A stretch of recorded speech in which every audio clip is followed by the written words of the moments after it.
So I was doing really deep research on you. We were back at the bar? Yeah. No, I was just reading Wikipedia. And the one thing really jumped out at me, so I wanted to start with the beginning, one of the first things that you ever did. Apparently, you made $1,000 as a kid on a chain letter. Yep. So you're college. that guy who I'm that guy.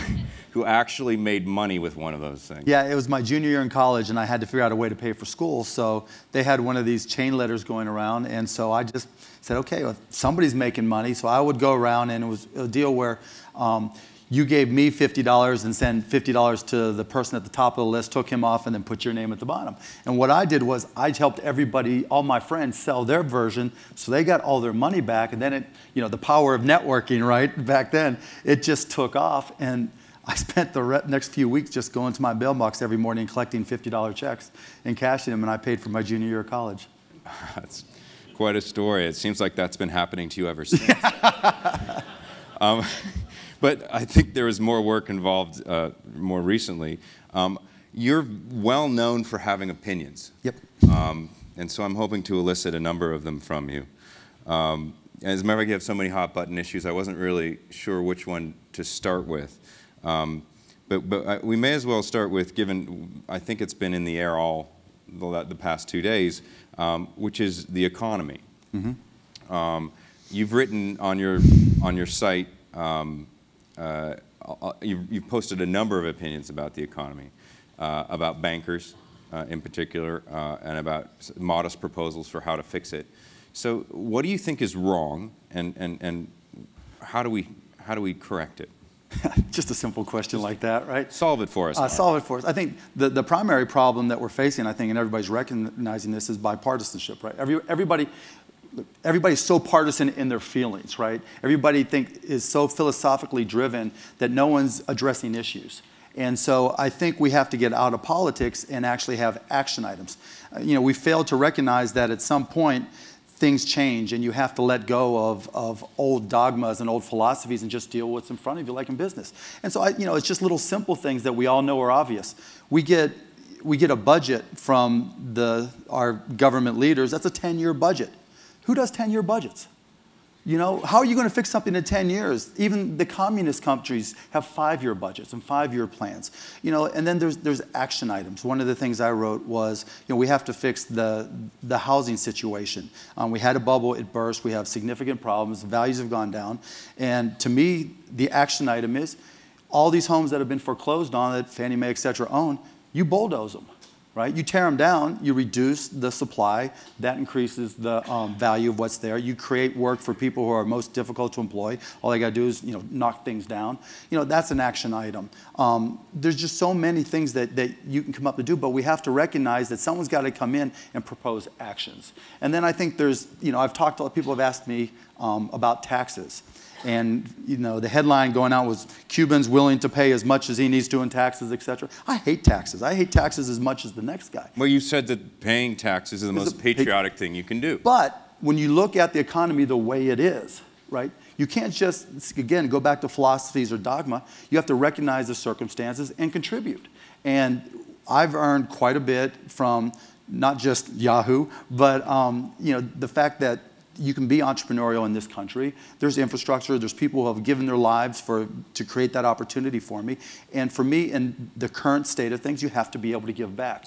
And for any entrepreneur in here, going out there, busting your butt, being rewarded economically, the most patriotic thing you can do is pay taxes, because ask not what your country can do for you, but what you can do for your country. And I think you can just go down a long list of action items, but until we start taking action instead of talking about things in general broad brushes, we're going to have problems. So would you say you're in the Buffett camp, so to speak, in terms of you're not paying enough taxes?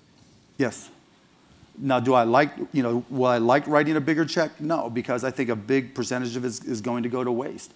I think there's a big difference between investing and spending. Right now, we don't have somebody who's a chief investment officer. Look at Google. Google invests things left and right, but it's an investment. Not all of them are going to work, but they create opportunity, and we don't have anybody in government who's looking at that. We can borrow money at, essentially negative interest rates. we should be spending them in investments as opposed to spending them on expenses. And there's a big difference, and I don't think anybody in our government structure right now understands the difference. You have said, to sort of switch to another part of one of your rants, has to do with the way that our current regulations are set up for patent law, right? For example.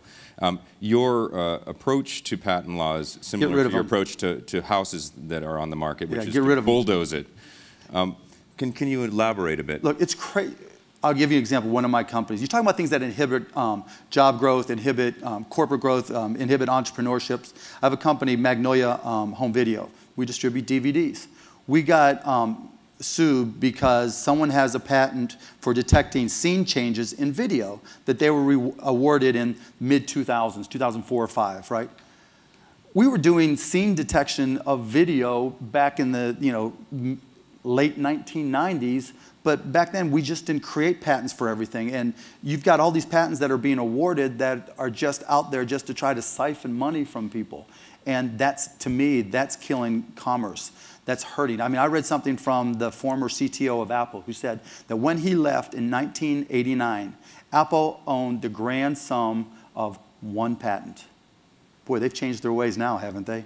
And so, to me, I recognize that people say, you know what, a small guy has a great idea or a small woman has a great idea and wants to protect their idea, they need a patent. But for that one anecdotal scenario where you protect that one person, there are 99% other scenarios where you're holding back the economy, you're holding back big companies. And so Google has to go out and buy Motorola for a patent trove, and it becomes a game of thermonuclear war. Who can create the greatest deterrent to keep someone from dropping the bomb? And that is not good for the economy. That's not good for entrepreneurship. That's not good for the United States. Well, I mean, you brought up Google, so I want to ask you a question because you've written about the company quite a bit. And so I get to ask a question that our host has agreed I'm allowed to ask, or at least they said, okay, John, you can. What's your view of YouTube? What a horrible acquisition. Care to unpack that? Yeah. And everybody get it out. You talk about horrible acquisitions. Okay, Yahoo. Okay, that's out of the way. All right. But in reality, what does YouTube evolve to? It's a utility that, in essence, subsidizes the bandwidth for video of the world. Now, how can that be a bad thing? Well, it's not bad for us, right? But in reality, from a business perspective, what if they really, you can do that anytime. They didn't have to go out and buy YouTube. They had Google Video. All they had to do was say, whatever video you have, you just post it, and we'll pay for all the upload, the bandwidth, and everything, the servers, the storage. They didn't need to buy a company to do it, so they took all their baggage. They're still fighting legally all their baggage. And I think if you said right now, are they in the best possible position they could be in the video world relative to everybody else? Well, they've had a great social impact. Their content ID system is phenomenal. We wouldn't have that if they didn't have all the lawyers to fight. So they've had a lot of great developments, but they could have started back then and going out and doing the things they're doing today and be 10 times further ahead. I don't think they accomplished anything by buying YouTube at all. Well, thank you for that opinion. Moving on, what do you think of Facebook? I like Facebook. I mean, I like Google+, I like Twitter, and they're all serving their own roles. Facebook, I think, is how you communicate with some of your closest friends, and Twitter is a broadcast medium, and Google+ is trying to figure out where it fits relative to all that. I think what's changed really interestingly to me with Facebook is that it's gone from just a way to communicate about things that are personal to you, to your friends, to a personal branding medium, even among a close group of friends. And I'm not talking about someone who has 4,000 friends. I'm talking about like my wife and our family members and the way they use it, and to their friends. You have to make sure you have the right picture of your kids and they're wearing the right clothes because you want to be perceived as being a good mom, and they're in front of the picture of the good school with the good stuff. And so we've turned Facebook into a personal branding medium even within the smallest groups. Now you have Google+ coming in and saying, okay, I recognize that. What is it that we can do to kind of complement that or be different than that? And I think where Google+ has done a lot of good things is it's not trying to be so personal to this point. It's not trying to get down to the very, my wife and her friends, et cetera. It's a better discovery mechanism. And so I like Google Plus because I think there's smarter people on there generically, having smarter discussions, and there's a better way to interact and still personally brand. And so I have a circle of friends that I call my tech superstars, you know, with John or somebody else. So if I want to have a conversation or elicit some response related to tech, I can do that. If it's, you know, my buddies from Indiana that I played rugby with, which got me in trouble with Deadspin, I'll post pictures there, and I learned to keep them private from now on. But I can have a different type of conversation, different type of interaction there. And I think because there's so many fewer limits on Google+, there's a better interaction. And I think Twitter is the one that's suffering right now because it's almost impossible to interact on Twitter. And you know, the majority of what's posted on Twitter is not even seen. You know, it's great to say you have 600, 700, 1 million, 5 million, 10 million followers, but you know, what is that in terms of consumption? Right. We really don't even know. And so I think we're walking into a great Darwinian battle here between all three. So Facebook has added their publish feature, which is pretty cool, but there's no filters, there's no way to control it. Google Plus has something similar because there's no limits and there's circles as one minimal way to control it.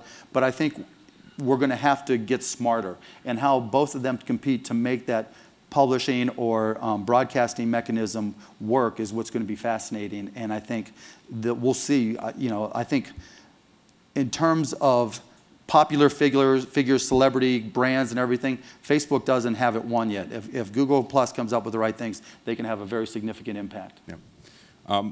You mentioned earlier that one of your pictures got you in trouble. You get in trouble a lot. How come? Because I just don't give a shit, right?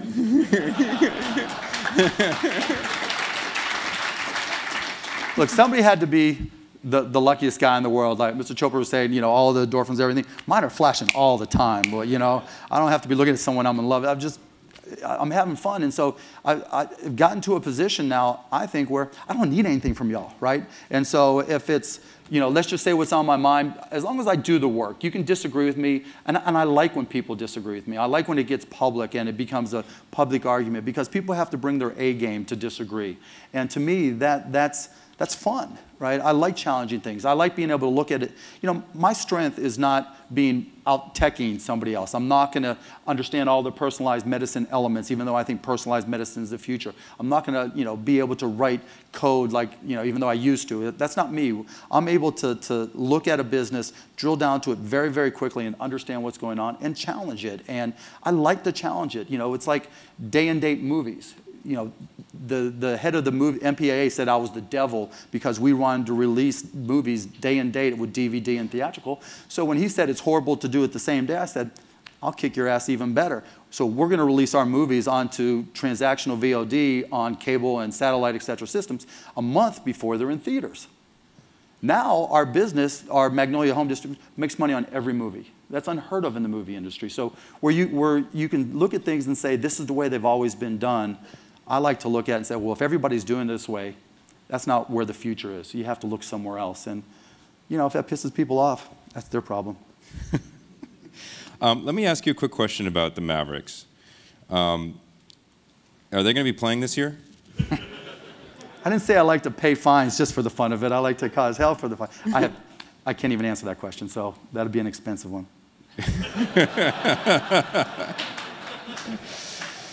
All right, let me ask you another question. Do you like baseball well enough to buy the Dodgers? No. No.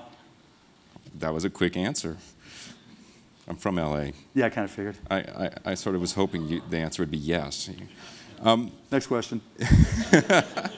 All right, let's pull back to the theme of this session, which is innovations and the impact, particularly of technology, on our future. Yep. What do you think the most important technologies and/or trends are right now that are going to affect the near term, 1 to 3 years of our? Well, I mean, look, you can go in a million different areas there. I don't think there's any one. I mean, long-term, big picture, personalized medicine is it. I mean, think about it.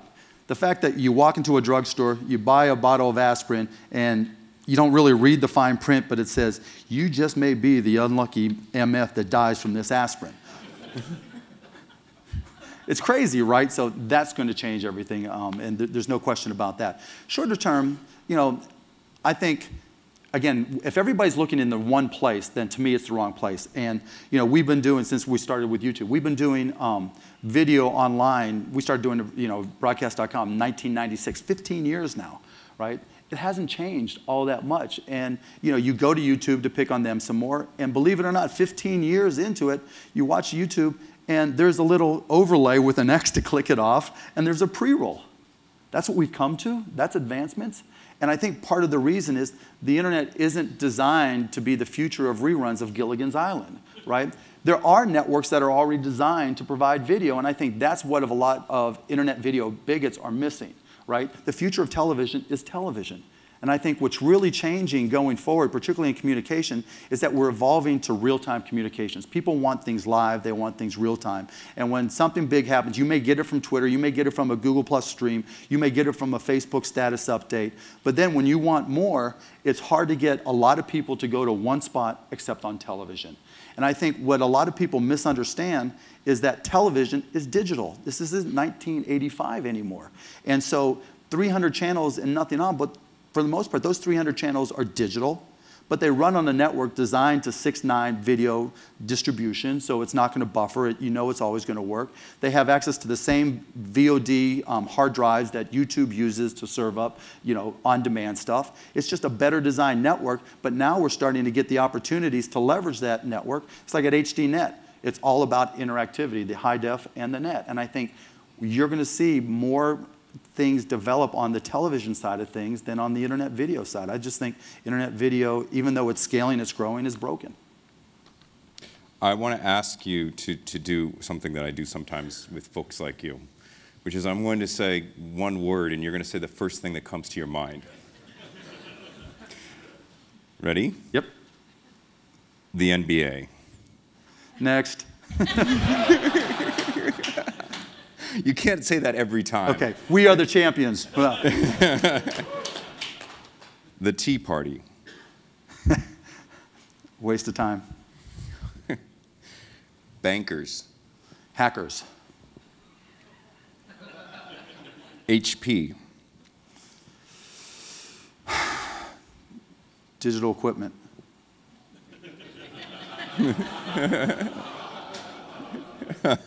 Did you mean Digital Equipment Corporation? Yep. Okay, just checking. Google. Great company with Microsoftian tendencies. That wasn't one word. We'll take it. Network television. Network television specifically challenged, but with opportunity. We have a couple of minutes for audience questions. There's mics here, so please go to them. And while we wait, I wanted to ask you one of my last questions, which is one of the themes throughout these last 2 days. You've seen a lot of inspiring for-profit, non-profit, and other forms of organizations whose intent is to make change in the world or do good in the world. Another thing that Warren Buffett has said is that he's going to give all his money away, right, or almost all of it. And even a little percentage that's left over, I'm sure, is enough to take care of his family. How do you do that? How do you affect that kind of change in the world? Well, two answers there. One, I try to, whatever I give and wherever I give, I do it anonymously because I want it to be for the right reason, and I hate being pimped out by charities or for whatever event. I don't want my name on things. I just want to do things for the right reason. But two, I'm not ready to commit to give half of what I have for a lot of reasons, what Ray Kurzweil said and what Deepak has said, because I've got 3 young kids. And there's nothing that scares the shit out of me more than thinking, who knows what can zig and zag in their chemistry, that creates a problem. And I want every asset that I could possibly have available to me in case I need to assist something specific to them. So I'm not ready to make that commitment because I've got 3 beautiful little babies that get all my commitment. Question here. Yeah, since you said that you'd like to be challenged, I didn't want to let the patent comment go by unchallenged. Sure. So you mentioned about a 100-to-1 ratio of good examples where they're helpful versus the troll type thing that you described.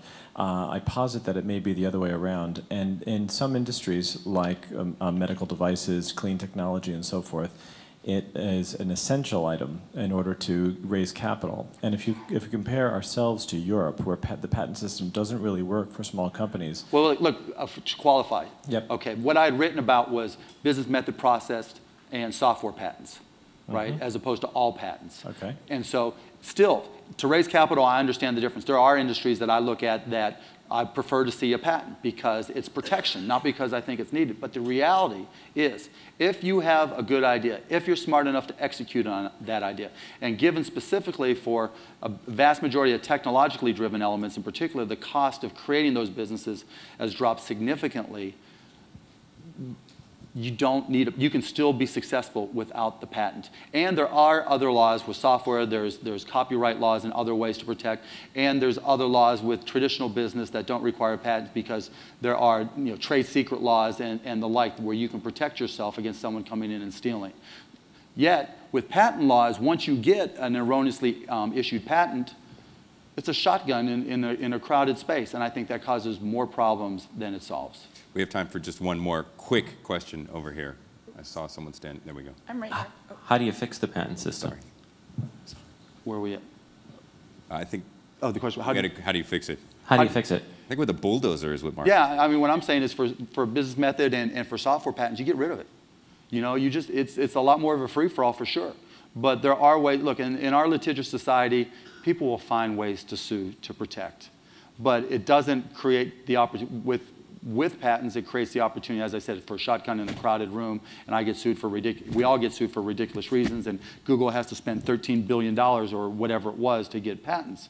Whereas on the flip side, I'd rather see it where if I come in or you come in and steal one of my ideas, then I litigate like anybody else would litigate. Well, we're running over, and it's been an entertaining half an hour. Thank you very much. Please join me in welcoming. Thanks, And thank you, Mark.